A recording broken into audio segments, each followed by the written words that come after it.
Welcome, everybody, to Dead Talk Live. Today, we have a very special guest, writer-director Bomani J. Story, whose newest movie, The Angry Black Girl and Her Monster, is coming out to theaters tomorrow, June 9th. Bomani, thank you so much for being our guest today. How are you doing? I'm doing good, man. I'm feeling good. How are you? I would be feeling pretty good if I was you too. This movie is incredible, and I look forward to talking about it. Before we get into it, what was it like premiering your film at South by Southwest?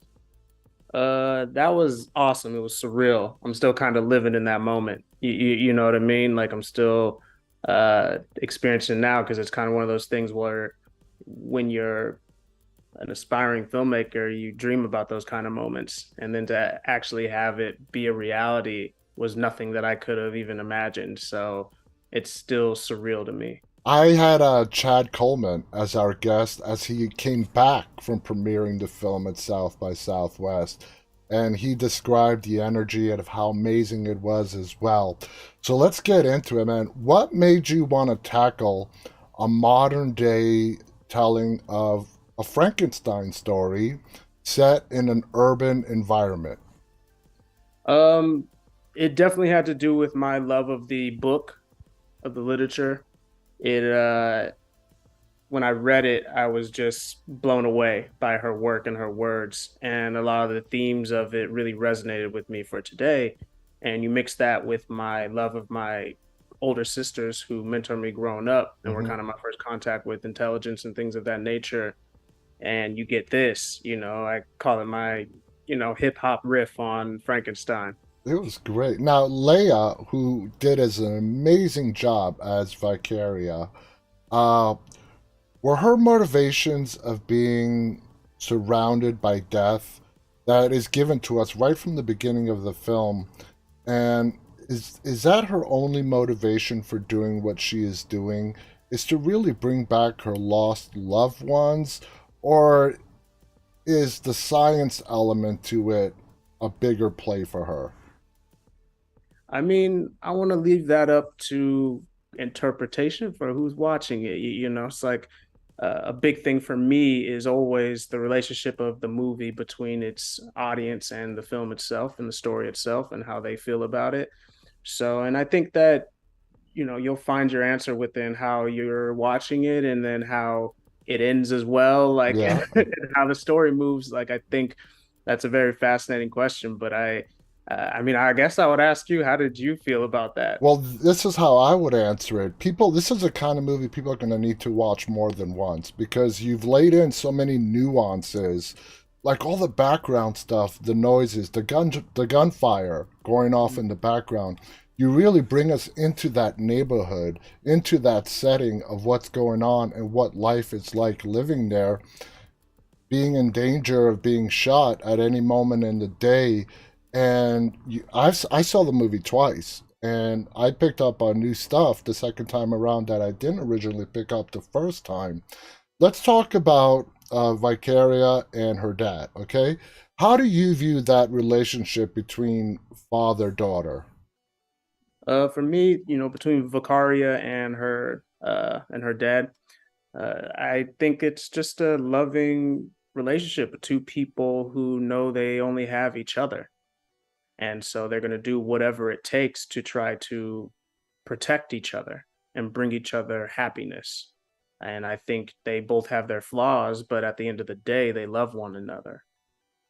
Do you feel like Vicaria is, since they suffered that loss in the family, she's sort of being overlooked by her father, like her father is sort of drifting away in his coping mechanisms of the loss that they all face, and she feels overlooked?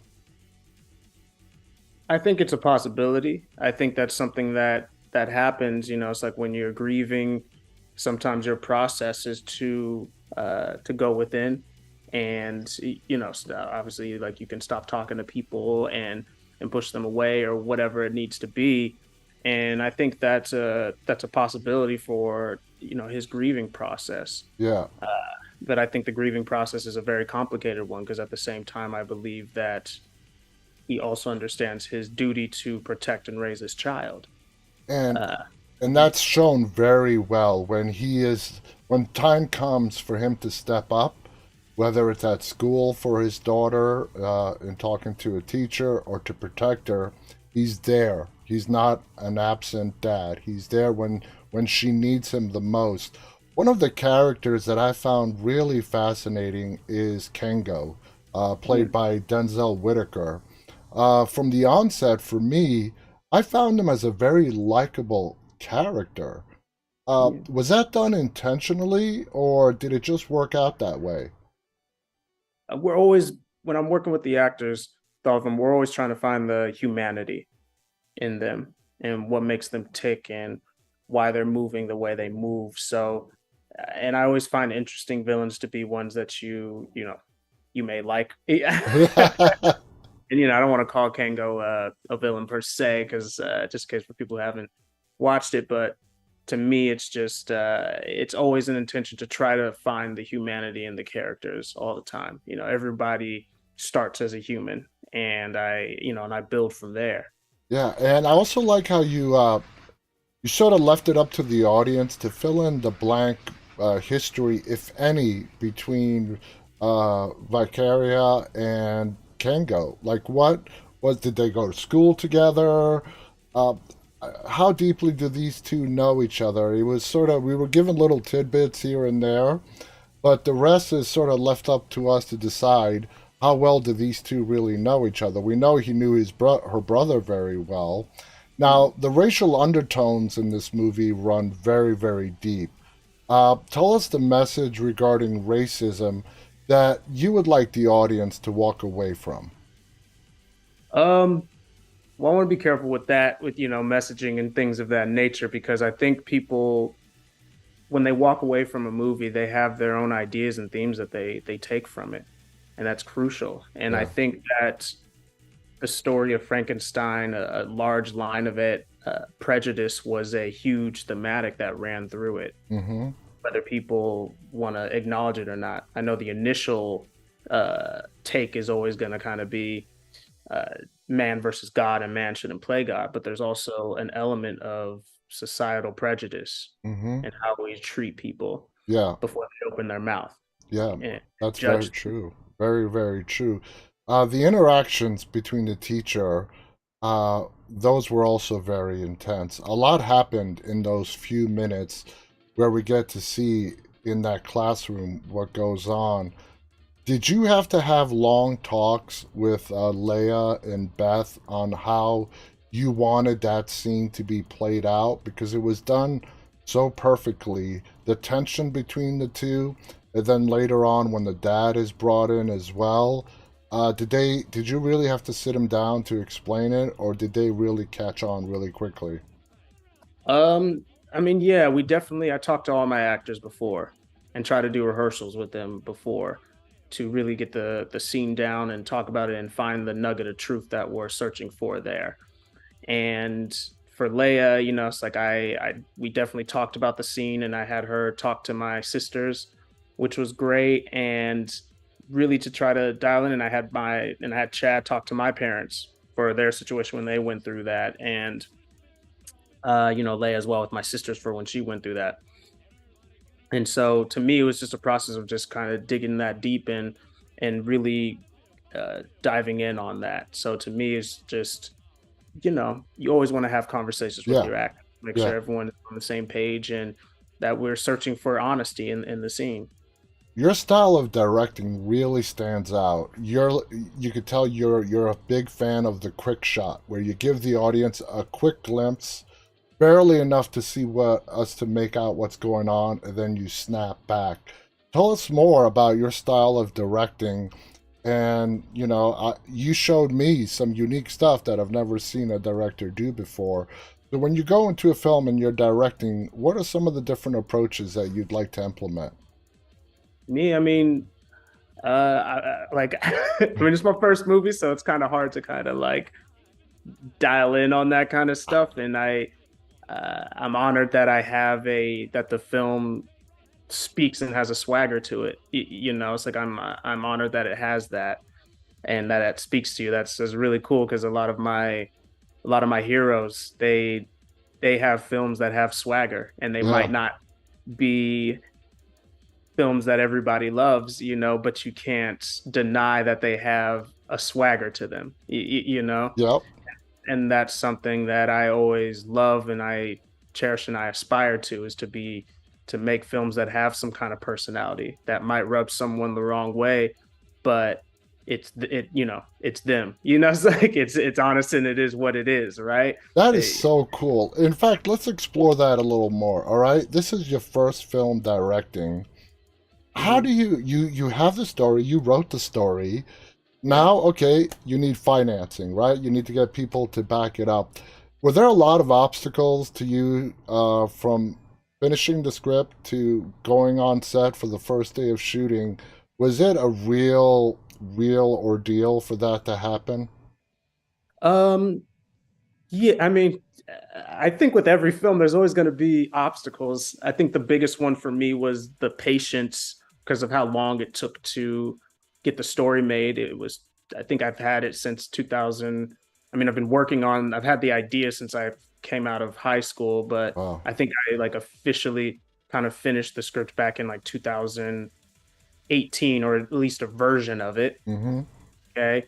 And then, was pushing it around until something snapped in like 2020, and then we started filming literally basically a year ago, in 2022.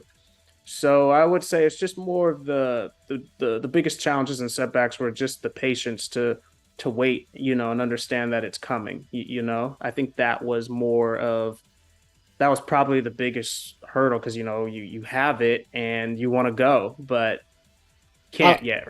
I'm smiling. I'm excited. You know why? I talk to a lot of filmmakers, and Mhm. just knowing that this is your first feature film and how good it was, I see you as like the next rising up and coming it director. You know what I mean? And I've never said that before. You can watch every one of my episodes. I've never said that before. Now, let's keep going on with the movie. Now, I don't want people thinking that this is just a retelling of a Frankenstein story. It's not. Sure. It's not. Yeah. It's absolutely not. It goes deeper. It's very unique. You give us your own point of view. What were some of the elements that you incorporated into the story that made it your own? I mean, besides the obvious, the urban environment and all that, what were some of the elements that you really wanted to make your own from the original Frankenstein? I mean, really, it was a matter of just a couple things, just like my take on the novel. I know a lot of people, when they read it, again, they find the thematic of man versus God, and man shouldn't play God and therefore should be punished for playing God. Yeah. And to me, that's just a interpretation or an interpretation, just one way of seeing it. And to me, when I read the novel, I always saw Victor as he was grieving, Mm-hmm. and this was his grieving process. This is how he dealt with it. And that was kind of my angle for it.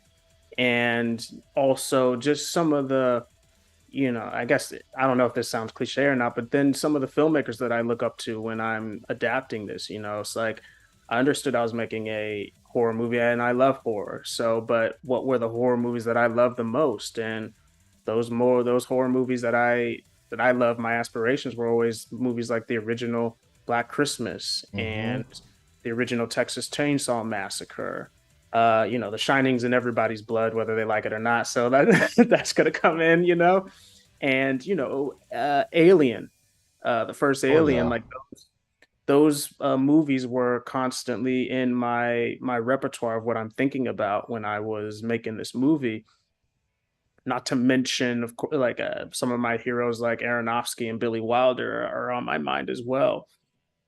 So really trying to aspire to capture 2% of what those geniuses could do. Well, those are great people to look up to. Now, you said Yeah, it is a horror movie.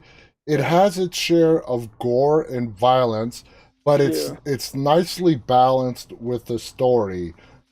Whether it came time to direct or when you were writing the story, Did that present a problem? Did you want to maintain a nice balance between the horror part and the storytelling?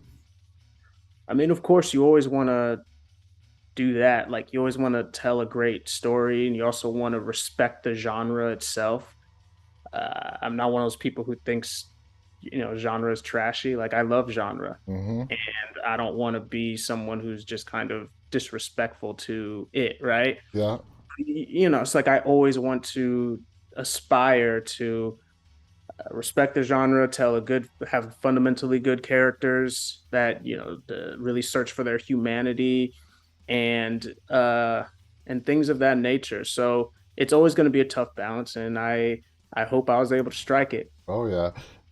There's a fine line between madness and genius. In your view, uh, what makes Vicaria different from Victor Frankenstein? I mean, honestly, to me, it's like I don't. I mean, outside of the racial dynamics of everything, but to me, I don't see too much of a difference between the two. As I said, I think they're both grieving, and I think they both are trying to restore order or restore their family. Yeah. It's like, I mean, Victor may not have tried to like taken his mom's dead body who died early in the movie or whatever and tried to do that, but Mhm. um I believe that he was grieving his mother's death in the very beginning. Yeah. And I believe because he suffered so much loss at a young age and stuff like that, he was trying to rectify that, even though it was impossible because they were gone. But I Mm-hmm. believe he was trying to rectify that. Like, that's just my viewpoint when I was reading the book. And then once he realized that, spoiler alert if you haven't read the 200-year-old book, I think we're once he allowed. yeah, right. It's like once he realized that that was now impossible, or he felt hopeless, that was when he went truly mad. Like, to me, when he made the monster, that wasn't when he was mad. He was mad when the monster killed his wife and the last person of his family. Yeah. And that's when he went on his Moby Dick-esque Captain Ahab revenge spree, and to the end of the earth to try to kill him, Yeah. right? Yeah. Absolutely.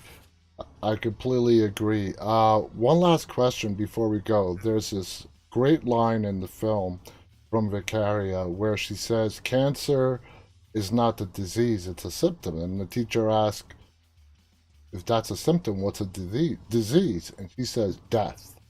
Mm-hmm. So right from the onset, we could tell that she views death as something that is curable. It could be preventable, and of course that upsets the biology teacher or whatever, and that causes the big uproar. When you were writing that specific line, what were you aiming for? What were you trying to show us about Vicaria and her mindset? Yeah, Vicaria. Vicaria. Yeah, she, I believe, again, like, this is where, to me, the line "death of a disease," death is a disease. Sorry, that line is, there's two components to it. For one, it's what she's feeling.